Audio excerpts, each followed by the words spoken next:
Thanks for watching. Don't forget to like, comment, share and subscribe to. बरादरान इस्लाम, मैं एक बहुत अहम मामले की तरफ आपकी तवज्जो मबजूल करना चाहता हूँ कि अभी पिछले दिनों में एक दो दिन कबल आपने टीवी पे और अखबारात में ये सानहा देखा है कि एक लड़का जिसका नाम उसामा था, उसने लाहौर के एक हॉस्टल से एक ज़ेरे तालीम लड़की को उठाया और उसके साथ वो ज़्यादती करता रहा। फिर वो प्रेग्नेंट हो गई और उसने उसको मजबूर किया कि अपने माँ बाप से पैसे लेकर आए। वो माँ बाप से 1.25 लाख रुपया झूठ बोलकर लेकर आई कि मैंने अपनी यूनिवर्सिटी की फ़ीस देनी है, और उसके ज़रिए फिर उसका हमल ज़ाया किया गया। और जब हमल ज़ाया किया गया तो उसकी हालत गैर हो गई उस लड़की की, क्योंकि वो जिस तरीके से अंदर से मादे को ज़ाया करने की कोशिश की गई, उससे उसकी जान पे बन गई। तो वो लड़का उसको उठाकर हस्पताल में ले गया और एक वहाँ बेड पे छोड़ के भाग आया, और थोड़ी देर बाद उस बच्ची ने दम दे दिया, वो फौत हो गई। तो पहले उससे ज़्यादती की, फिर उसके माँ बाप से पैसा मंगवाया, फिर उसका हमल ज़ाया करवाया, और फिर जब वो मौत के किनारे पहुँच गई तो उसको फेंक कर भाग गया। तो ये बहुत बड़ा जुल्म है। मैं समझता हूँ कि इसके अंदर उन नासमझ वालिदैन का भी हिस्सा है जो अपनी लड़कियों को तालीम के लिए दूर दराज शहरों में भेज देते हैं, और कई कई महीने वहाँ वो रहती हैं और उन्हें पता नहीं होता कि हमारी बच्चियाँ क्या कर रही हैं। तो हमें सोचना पड़ेगा कि हम अपनी बच्चियों को क्या बनाना चाहते हैं। तालीम के नाम पर हम उनको जहन्नम में झोंकना चाहते हैं। हम उनको तालीम के बहाने, तालीम तो एक हमारे दिमाग पे एक छाया हुआ है ये मसला कि हमारी बच्ची फ़लाँ से पीछे न रह जाए, हमारी बच्ची डॉक्टर बन जाए, हमारी बच्ची इंजीनियर बन जाए, हमारी बच्ची लॉयर बन जाए, हमारी बच्ची ये बन जाए वो बन जाए। मैं सोचता हूँ कि हम किधर जा रहे हैं।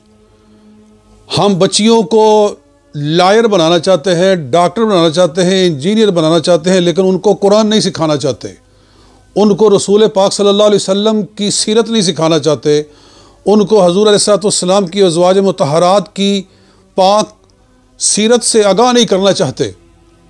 दुनिया की तालीम के पीछे हम भागे हुए हैं। मैं अर्ज़ करता हूँ कि हम दुनिया की तालीम के हरगिज़ ख़िलाफ़ नहीं हैं।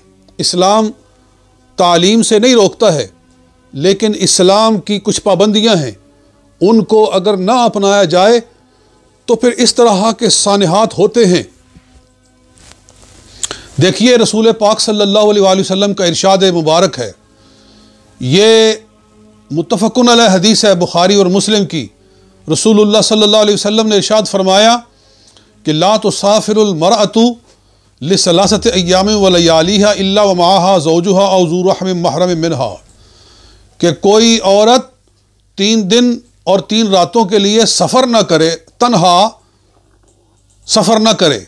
हाँ, अगर वो सफ़र करे तो ज़रूरी है कि उसके साथ उसका शौहर हो या उसके साथ उसका कोई ज़ी रहम महरम हो, यानी उसका वो रिश्तेदार के जिसके साथ उसका निकाह नहीं हो सकता, उसका बाप हो, उसका बेटा हो, उसका भाई हो, उसका चचा हो, उसका मामू हो, उसके साथ वो सफ़र कर सकती है, वगरना सफ़र नहीं कर सकती। और इसमें गौर किया जाए कि जब सफ़र नहीं कर सकती तो कई कई महीनों के लिए वो तन्हा अपने माँ बाप से और अपने घर वालों से दूर रह कैसे सकती है। आप तालीम दिलाएं, बच्चियों को ज़रूर तालीम दिलाएं, लेकिन इस तरीके के साथ नहीं। और फिर अगले दिन या उससे अगले दिन एक एंकर ने, टीवी एंकर ने जाकर एक हॉस्टल से एक लड़की का इंटरव्यू लिया। वो भी ज़रा आप देखें कि उस इंटरव्यू के अंदर वो लड़की बता रही है कि यहाँ जो हॉस्टल्स हैं, यहाँ हमारी इज़्ज़तें ख़तरे में हैं, यहाँ ड्रग बेची जा रही है, यहाँ और बुरी चीज़ें बेची जा रही हैं, यहाँ माने हमल दवाइयाँ बेची जा रही हैं। लड़कियों को पता है कि हम ये दवाइयाँ खाएं तो हमारी प्रेगनेंसी नहीं होगी। ये उनको सब कुछ बताया जा रहा है, उनको ये चीज़ें मुहैया की जा रही हैं। और उसने ये भी बताया कि बाज़ लड़कियां 3-3 दिन तक हॉस्टल से गायब रहती हैं और जो हॉस्टल की मैनेजमेंट है वो अक्सर बिकी होती है। उन्हें पता होता है कि कौन लड़की चली गई हुई है 3 दिन के लिए, 4-4 दिन के लिए। हफ्ते में सिर्फ 2 दिन लेसन होते हैं, ओनली 2 लेसन्स अ वीक, और उसके बाद फिर बच्चियां गायब हैं। माँ बाप समझते हैं कि बच्चियां हमारी पढ़ रही हैं, लेकिन वो अपने यारों के साथ घूम रही हैं, फिर रही हैं, और वालिदैन उनको डॉक्टर बनाना चाह रहे हैं और उनको लॉयर बनाना चाह रहे हैं। अफसोस है, हमारे बारे में ये समझा जाता है कि ये मौलवी नैरो माइंडेड हैं, ये बैकवर्ड हैं, ये जानते नहीं हैं कि ज़माना किधर जा रहा है, ये अप टू डेट नहीं है। We are up to date. तो आप अप टू डेट हैं तो इज़्ज़त तो आपको अजीज़ है ना। मैं आपसे कहता हूँ कि अल्लामा इकबाल अलैहि रहमा जिन्होंने यूरोप में तालीम हासिल की, उनसे ज़्यादा रोशन ख्याल कौन हो सकता है। लेकिन अल्लामा इकबाल इरशाद फरमाते हैं, बतूले बाश पिन्हा शो अजी असर के तादर महद शब्बीर बगीरी। अपने फ़ारसी कलाम के अंदर फरमाते हैं, ए मुसलमान बेटी, बतूले बाश जनाब सैयदा खातून जन्नत की लौंडी बन जा, उनकी बांदी बन जा, पिन्हा शो अजी असर, इस ज़माने से खुफिया हो जा, लोगों के सामने मत आ, लोगों के सामने ना आ, अपने घर में बैठ जा। बतूले बाश पिन्हा शो अजी असर के तादर महद शब्बीर बगीरी, ताकि तेरी गोद के अंदर भी कोई शब्बीर पैदा हो जाए। तो ये पैगाम मैं देना चाहता हूँ कि शायद कि तेरे दिल में उतर जाए मेरी बात। अपनी इज़्ज़तों को संभालो। और एक और आखिरी बात ये कह दूँ कि आजकल तो ज़माना बहुत फॉरवर्ड हो गया है, ज़माना तो बहुत एडवांस हो गया है। तालीम ज़रूरी नहीं कि वहाँ जाकर ही हासिल की जाए। आज इंटरनेट पे घर बैठे आप सारे डिप्लोमे हासिल कर सकते हैं।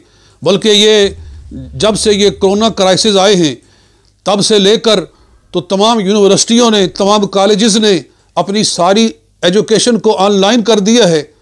तो आप ऑनलाइन अपनी सारी तालीम हासिल कर सकती हैं। ज़रूरी है आपने वहाँ जाके अपनी इज़्ज़त को और अपनी नामूस को और अपने ख़ानदान की नामूस को ख़तरे में डालना है और अपनी इज़्ज़त को तार तार करना है। आप घर बैठ के अपनी तालीम हासिल करें और सबसे पहले दीन की तालीम हासिल करें, दीन पढ़ें और कुरान की तालीम हासिल करें। सूरह नूर, हज़ूर सल्लल्लाहु अलैहि वसल्लम का इरशाद है, अपनी बच्चियों को सूरह नूर सिखाओ। सूरह नूर में अल्लाह रब्बुल इज़्ज़त ने पर्दे के अहकाम सिखाए हैं। औरतों से फरमाया है कि वो किस किस शख्स के सामने वो आ सकती हैं इस हालत में कि उनका सर अगर ना भी ढका हुआ हो, तो वो कौन से रिश्तेदार हैं, वो सारे अल्लाह ताला ने इसके अंदर बयान फरमाए हैं।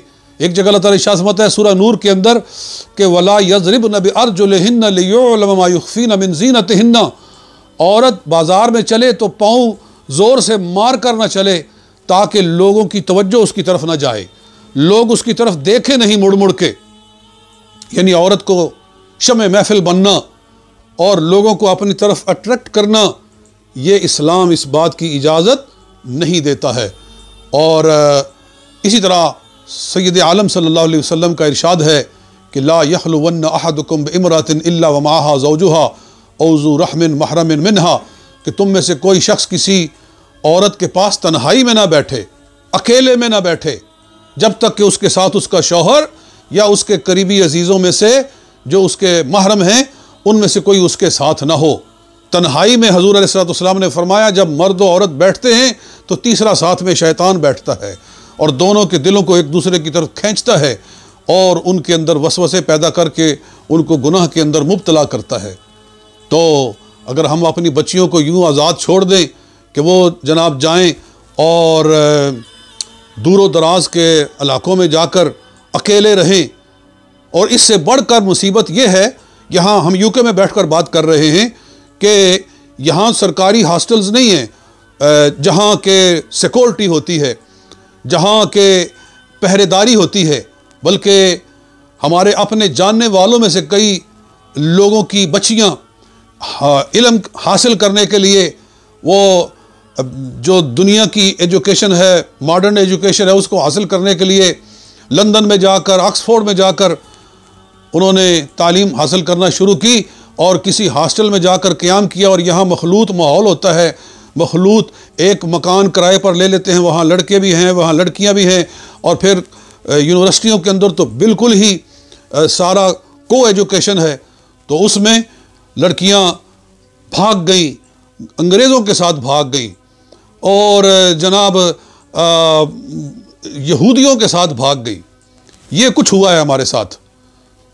तो अल्लाह रब्बुल इज़्ज़त हमारे हाल पर रहम व करम फरमाए और हमें अपने दीन पर इस्तिकामत बख्शे। वमा अलैना इल्लल बलागुल मुबीन। Thanks for watching. Don't forget to like, comment, share and subscribe to